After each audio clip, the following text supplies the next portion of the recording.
नमस्कार विद्यार्थी मित्रांनो, या ठिकाणी पर्सेंटेज म्हणजे शतमान किंवा टक्केवारीवर येणारा प्रश्न, अशा प्रकारे प्रश्न आला तर आपण कमी कालावधीमध्ये सूत्राच्या पद्धतीने एक ट्रिक पाहणार आहोत त्याचा आन्सर काढण्याची। तर प्रश्नामध्ये काय असतं की पहिल्या वर्षी एवढ्या टक्क्याने वाढवला, दुसऱ्या वर्षी एवढ्या टक्क्याने वाढवला, तर व्याजाचा एकाच वेळी जर वाढ करायची असेल तर शेकडा किती वाढ होईल असं म्हटलं। तर कशा प्रकारे गणित करायचं त्या ठिकाणी एक सूत्र आहे, याच पद्धतीला सक्सेसिव्ह पर्सेंटेज असं सुद्धा म्हणतात।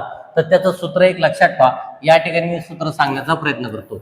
Simple x plus y plus x into Y upon 100 या फॉर्म्युल्यानं तुम्ही सॉल्व्ह करू शकता। आता इथे x आणि y काय घ्यायचं, वाढलेला दर x घेतला तर कमी झालेला दर y घेऊ शकतात, दरवर्षी जे काही दिले ते, किंवा दोन्ही वाढलेला असेल तर काय करायचं, दोन्ही कमी झालेला असेल तर काय करायचं, हे पुढील काही गणितामध्ये आपण या ठिकाणी पाहणार आहोत। तर या ठिकाणी आपल्याला काय सांगितले, विद्युत कंपनीने विद्युत दर शेकडा 20 रुपयानं वाढवलेला आहे पहिल्या वर्षी, दुसऱ्या वर्षी त्यांनी काय केले, शेकडा 15 ने वाढवलाय।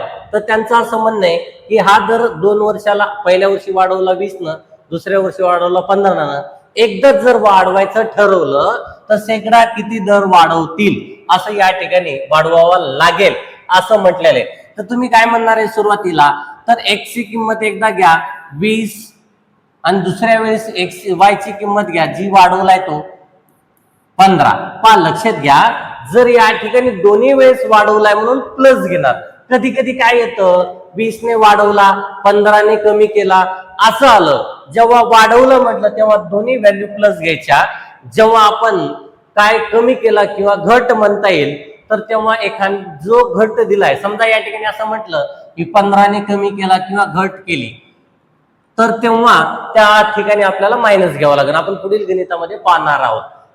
मग ह्या किमती या सूत्रामध्ये ठेवल्यानंतर आपल्याकडे सूत्र आहे x plus y plus x into Y upon 100, यामध्ये किमती ठेवा, कॅल्क्युलेशन करा, आपल्याला आन्सर येऊन जाणार आहे। पहा या ठिकाणी काय होणार, x ची किंमत 20 आहे, y ची किंमत 15 आहे, प्लस x ची किंमत 20 इंटू, इथं गडबड होते पहा, बऱ्याच जण इथं प्लस करतात त्यामुळे मिस्टेक होऊ शकते, इथं गुणाकार असणार आहे। तर y ची किंमत 15 आहे भागिले 100, तर काय करा 20 एक 20, 20 पंचे 100, 5 एक 5, 5 त्रिक 15, तर एवढ्याच आन्सर आलेलं आहे 3। आणि याची बेरीज किती येते, या दोन्हीची बेरीज जर केली तर 15 येते, 15 अधिक 3 जर केलं तर 38% दर वाढावा लागणार। ऑप्शन नंबर किती आहे पहा, ऑप्शन नंबर 3 असणार आहे, 38% वाढवावं लागेल। अशाच प्रकारे कमी कालावधीमध्ये आपल्याला आणखीन काही गणितं पाहिजे। व्हिडिओ जर आवडत असेल तर चॅनलला लाईक शेअर करायला विसरू नका। धन्यवाद।